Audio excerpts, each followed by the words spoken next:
Hello good morning everyone. क्या आप जानते हैं कि अभी सुप्रीम कोर्ट का एक लेटेस्ट जजमेंट आया है। 20 मई 2025 में सुप्रीम कोर्ट ने एक न्यायिक सेवा भर्ती प्रक्रिया है उससे संबंधित एक बहुत ही महत्वपूर्ण जजमेंट पारित किया है। इसके केस लॉ के माध्यम से हमें क्या क्या इसमें चेंजिंग किए गए हैं सुप्रीम कोर्ट ने और किन के लिए इसे महत्वपूर्ण बताया गया है और सिविल जज में ऐसा क्यों जो जजमेंट है वो पारित किया है सुप्रीम कोर्ट ने, और ये सारी चीज़ें आज हम डिस्कस करेंगे। कितने जजों की बेंच थी और क्या इसमें हेल्ड किया है, ऐसी न्याय व्यवस्था में क्या सुधार की आवश्यकता पड़ी कि जनरली सुप्रीम कोर्ट के लिए ऐसा जजमेंट लाना पड़ा। ये सारी चीज़ें आज हम इस जजमेंट के बारे में डिस्कस करेंगे। तो सबसे पहले मैं केस की बात करता हूँ। तो सबसे पहले ऑल इंडिया जजेस association and others versus union of India and others. इस केस के माध्यम से क्या हुआ, सुप्रीम कोर्ट ने जो न्यायिक भर्ती सेवा परीक्षा थी उसके रूल्स में क्या किया, चेंजिंग किया और न्यायालय ने माना कि जो लॉ ग्रेजुएट हैं उनके लिए 3 ईयर का जो प्रैक्टिस है वो कंपलसरी कर दिया, क्योंकि अब नए जो लॉ ग्रेजुएशन वाले स्टूडेंट हैं या जो छात्र हैं वो क्या नहीं दे सकते, अब द्वितीय वर्ग न्यायिक मजिस्ट्रेट परीक्षा है वो अपीयरेंस नहीं हो सकते हैं।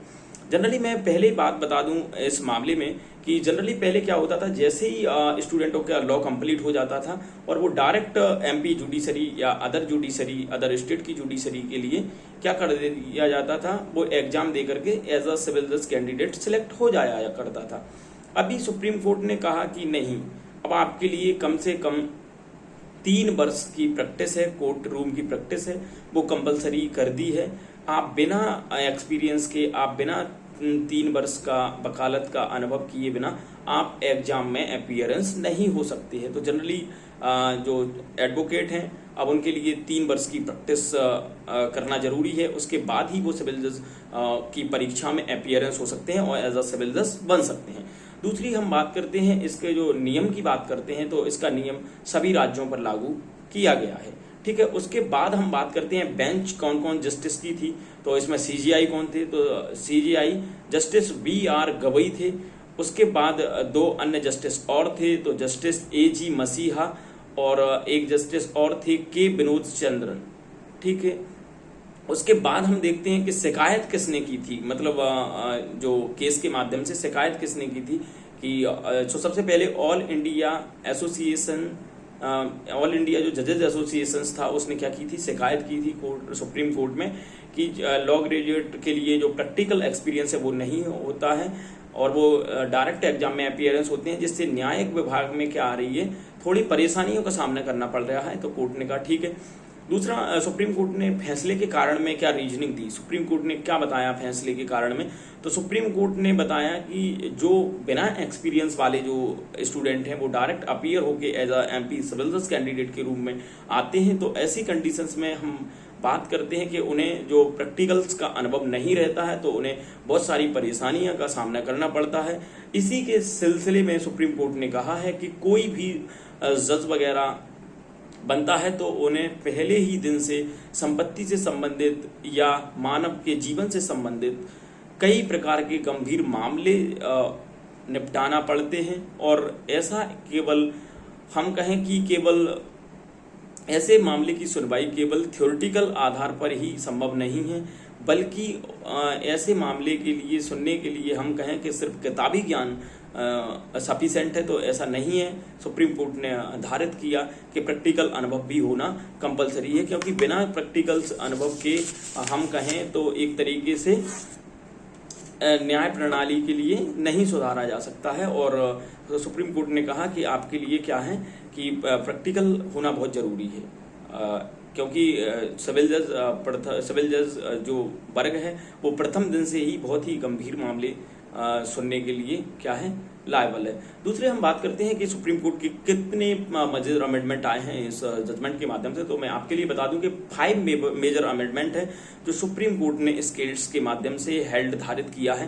पहला बात की गई है कंपलसरी ऑफ 3 ईयर प्रैक्टिस, यानी 3 वर्ष का हम कहें वकालत का अनुभव, प्रैक्टिस होना बहुत ही मैंडेटरी बताया है कोर्ट ने, जब भी आप एज अ सिविल जज कैंडिडेट हैं वो सिलेक्ट हो सकते हैं और न्याय व्यवस्था में अपना योगदान दे सकते हैं एज अ जजों के रूम में। दूसरा हम बात करते हैं कि दूसरा क्वेश्चन आता है कि हम बात करते हैं कोर्ट के एक्सपीरियंस की। कोर्ट का एक्सपीरियंस कब से काउंट किया जाएगा? तो जनरली क्वेश्चंस आता है आप सभी के समक्ष। तो कोर्ट का एक्सपीरियंस की बात करता हूं मैं, तो जिस दिन से हमने कोर्ट में प्रोविजनल एनरोलमेंट आप सभी लोगों ने कराया है, तो जिस दिन से हमने प्रोविजनल एनरोलमेंट कराया है उस डेट से क्या किया जाएगा, अनुभव है वो हमारा काउंट किया जाएगा। तीसरी हम बात करते हैं अनुभव का प्रमाण पत्र यानी सर्टिफिकेट कौन इश्यू करता है।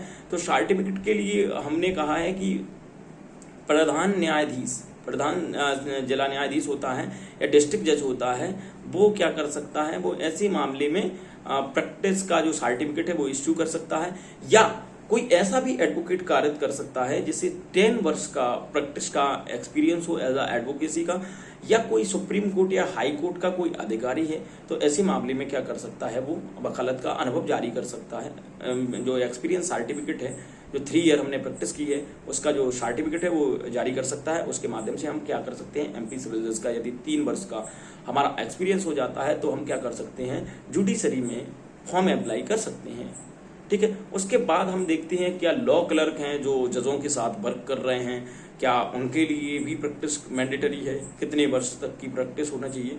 तो जनरली इसे भी काउंट किया गया है सुप्रीम कोर्ट के जजमेंट के माध्यम से, और उन्होंने कहा है कि जो लॉ क्लर्क हैं उनके लिए भी एक्सपीरियंस होना बहुत जरूरी है, क्योंकि उनके लिए भी एक्सपीरियंस काउंट किया जाएगा। लेकिन आपके लिए 3 वर्ष का जो एक्सपीरियंस है वो लॉ क्लर्क के माध्यम से आपने किसी न्यायाधीश के साथ अपनी सेवा दी है, अनुभव किया है 3 वर्ष तक का, तो ऐसी कंडीशंस में आपका जो अनुभव है वो काउंट किया जाएगा।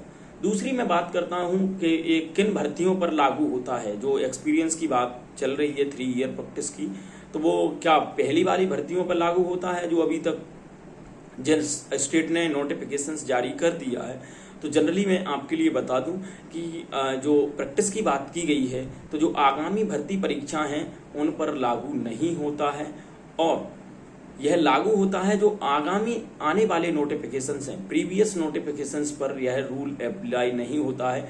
जैसे कि अभी छत्तीसगढ़ ने, झारखंड ने, उत्तराखंड ने जो नोटिफिकेशंस जारी किए हैं, क्या उनमें 3 वर्ष का एक्सपीरियंस होना कंपलसरी है? तो मैं आपके लिए बता दूं कि 3 वर्ष का उनके लिए अनुभव एक्सपीरियंस वाला जो क्राइटेरिया है उनके लिए होना जरूरी नहीं है।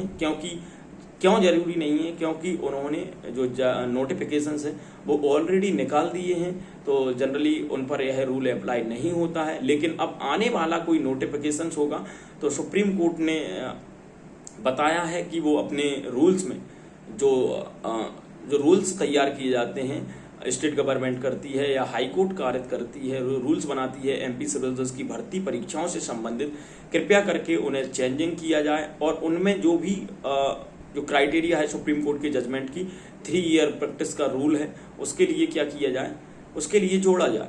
तो जनरली सुप्रीम कोर्ट ने कहा है, और सुप्रीम कोर्ट ने यह कहा है कि जो आगामी नोटिफिकेशंस हैं उनमें 3 ईयर का सभी कैंडिडेट के लिए क्या है, अनुभव होना कंपलसरी है, जब भी वो एक फॉर्म फिल कर सकते हैं।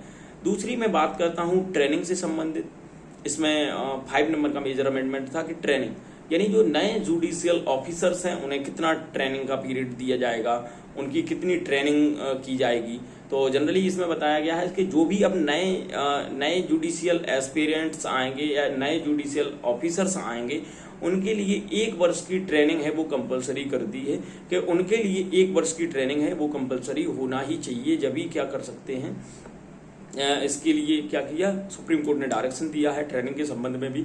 तो जनरली हमने सुप्रीम कोर्ट का जो केस देखा, जो रिसेंटली अभी हम कहें कि जो न्यायिक सेवा भर्ती प्रक्रिया के संबंध में, इसमें जो क्राइटेरिया था, जो रूल्स थे, उनमें अभी सुप्रीम कोर्ट ने एक मेजर अमेंडमेंट किया है, जिसके माध्यम से आप सभी लोगों ने देखा है कि क्या मेजर अमेंडमेंट किया है सुप्रीम कोर्ट ने।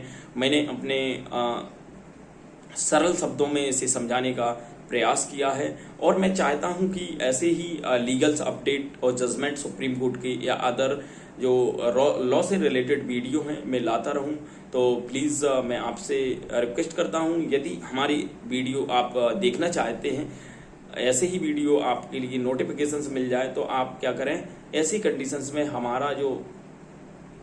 हमारा जो चैनल है वो सब्सक्राइब करें और लाइक करें एंड शेयर करें, जिससे आपके पास जो हमारे आने वाले सभी नोटिफिकेशंस हैं वो आपके लिए आसानी से मिल जाएं और आप आसानी से ऐसी सुविधाओं का आप लाभ ले सकें और आनंद ले सकें कि किस तरीके से जो लॉ है और जो जजमेंट है वो नॉलेज किस तरीके से आप गेन कर सकते हैं। तो इसीलिए आज हमने जो सुप्रीम कोर्ट के जजमेंट है उसके लिए डिस्कस किया है। थैंक यू, बनी रहिए हमारे साथ।